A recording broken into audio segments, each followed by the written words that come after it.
O Tribunal de Contas do Estado de São Paulo determinou que o Instituto Corpore devolva mais de 3 milhões de reais à Prefeitura de Ribeirão Preto.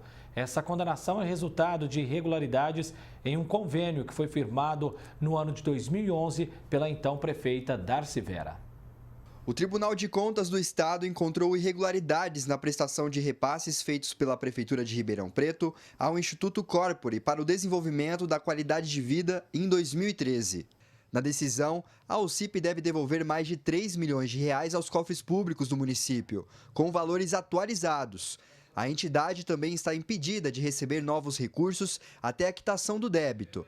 A ex-prefeita Darcy Vera e a presidente do Instituto, Cris Angélica Uric, foram multadas em mais de 7 mil reais. O Instituto venceu a licitação por mais de 5 milhões e 700 mil reais, o que equivale ao pagamento mensal de 480 mil reais num contrato de 12 meses. Segundo o relatório da OCIP, os pagamentos e as despesas não estavam sendo registradas da maneira correta e o documento não tinha assinaturas, o que torna os repasses inválidos e sem valor legal. Todo valor que é destinado ao pagamento de alguma prestação de serviço pelo terceiro parceiro tem que estar minuciosamente explicado. As parcerias com o terceiro setor, elas são regidas por uma lei federal específica, então essa lei determina como é feita a parceria, como é repassado os recursos, como é executado. Então, em síntese, são parcerias que foram desenvolvidas para beneficiar a população, para atender melhor a população. Na época, por meio de um convênio com a Prefeitura de Ribeirão Preto, a empresa do terceiro setor era responsável por fornecer profissionais para a Unidade Básica Distrital de Saúde Dr. João Batista Quartim, a antiga UBS Central, onde atualmente funciona o CAPS. A proposta era desenvolver e implantar novos protocolos nas áreas de atendimento, enfermagem, limpeza e manutenção da unidade, além de capacitar os colaboradores com cursos e oficinas. Segundo o consultor em gestão pública, o edital para esse tipo de parceria precisa ser bem estruturado. É fundamental que a parceria ela seja muito bem feita, que o processo de escolha do parceiro, da ONG, da entidade, seja um edital muito bem feito para a gente ter uma entidade que tem qualificação técnica, que tem respeito com o dinheiro público. Do ponto de vista político e de gestão, o município vai precisar criar instrumentos, não só para preparar melhor os fiscalizadores, os agentes responsáveis, mas também para que haja uma efetividade maior, inclusive com análise de tempos em tempos das prestações de contas. O prazo para que a Prefeitura informe as medidas adotadas é de 30 dias. Segundo o advogado especialista em direito público, esse período permite possíveis recursos. Para que o montante milionário retorne aos cofres públicos, a atual gestão municipal ainda precisa cumprir etapas burocráticas. Uma vez que transite em julgado, ou seja, não haja mais recurso no Tribunal de Contas em relação a essa decisão, isso vai ser repassado ao município. O município ele vai ter que inscrever em dívida ativa e cobrar o ressarcimento desse valor para os cofres públicos. Existe a possibilidade, se houver legislação que autorize, até de se tentar um parcelamento, algo, porque a ideia principal é que o município, o cofre público, ele veja novamente esse dinheiro que não foi comprovada a sua aplicação correta e não simplesmente prejudicar uma entidade. Receber um montante desse, ele pode ser reinvestido na própria saúde para melhorar a qualidade do atendimento para a população, pode ser investido também na educação, melhorando a infraestrutura, melhorando a prestação dos serviços públicos no geral e até mesmo na zeladoria. Não é um dinheiro que ele é carimbado, Ainda de acordo com o consultor em gestão pública, é fundamental que os gestores cobrem a qualidade dos serviços prestados e a correta prestação de contas das entidades, para evitar responsabilizações futuras. Esse caso de Ribeirão Preto, ele serve de alerta para os prefeitos, secretários, os gestores públicos no geral,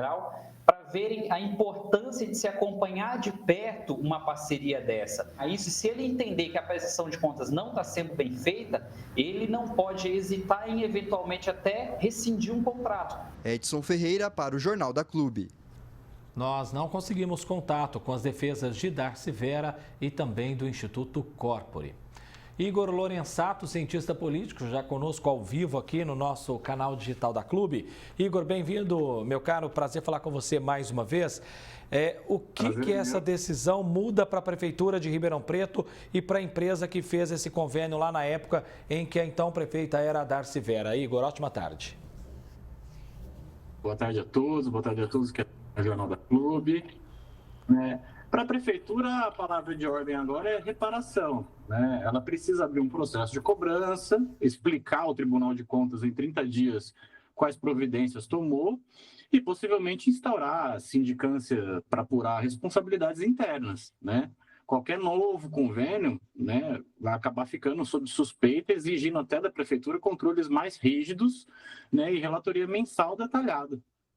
E quando a gente tem esse tipo de situação, é de fato algo muito grave, afinal está envolvendo dinheiro público, Igor? Exatamente, o dinheiro público ele não é uma abstração, é o imposto que sai do bolso do contribuinte. Quando se perde ou se desvia R$1 que seja, a gente deixa de comprar remédio, deixa de contratar um professor, tapar um buraco, contratar um médico, Além disso, esses erros eles acabam corrompendo a confiança do cidadão, que já está em níveis bem baixos, o cidadão já não confia no poder público há muito tempo, e aumenta a percepção de impunidade e acaba encarecendo toda essa máquina pública, já que as auditorias, os processos, igual a gente ouviu aí na matéria, isso custa caro, consome tempo de servidor, que deveriam, na verdade, esses servidores estar focados em entregar serviços à população. E por que, Igor, na sua análise, na sua visão, essas situações elas são tão comuns quando tem esse tipo de contrato de empresas, de institutos do terceiro setor com as prefeituras? Primeiro porque a parceria costuma ser firmada para ganhar agilidade, Mas a pressa vira inimiga de controle, Que é uma coisa que o poder público precisa ter e muito, Porque, segundo, na verdade, também, porque essas OCPs, elas não dispõem de estrutura contábil e de compliance para gerir esses milhões de reais que eles recebem da prefeitura. E terceiro, porque a própria administração, já sobrecarregada, falha em acompanhar metas, indicadores, transformando os relatórios deles em formalidades, E ainda há um componente político, Que é contratos prolongados, indicações, troca de favores. Se a gente não tiver uma fiscalização forte, o risco de desvio vai aumentar. Devolver o dinheiro, se é que a empresa vai fazer isso, resolve o problema ou ainda fica algum tipo de prejuízo para a cidade? A devolução é essencial, mas não apaga o dano, Enquanto o recurso esteve fora do caixa da prefeitura, os moradores, sem melhoria prometida na UBS Central, ficaram comprometidos, todo mundo. O tempo perdido não volta, As filas que se formaram, os pacientes que não foram tratados, que esperaram, os servidores que improvisaram soluções. Além disso, tem agora as custas processuais, na atualização monetária e gastos de fiscalização que saem do mesmo erário, dos cofres públicos. E vai ampliar o prejuízo invisível. E como, pelo menos, dificultar que isso volte a acontecer? Igor, o que a gente pode falar aí para os prefeitos da nossa macro-região? Bom, eu acredito que, primeiramente, a gente tem que ter um planejamento rigoroso, com metas claras, para o cronograma, orçamento amarrado no termo de parceria, seleção técnica, escolher as entidades com capacidade financeira que realmente seja comprovada e com histórico limpo.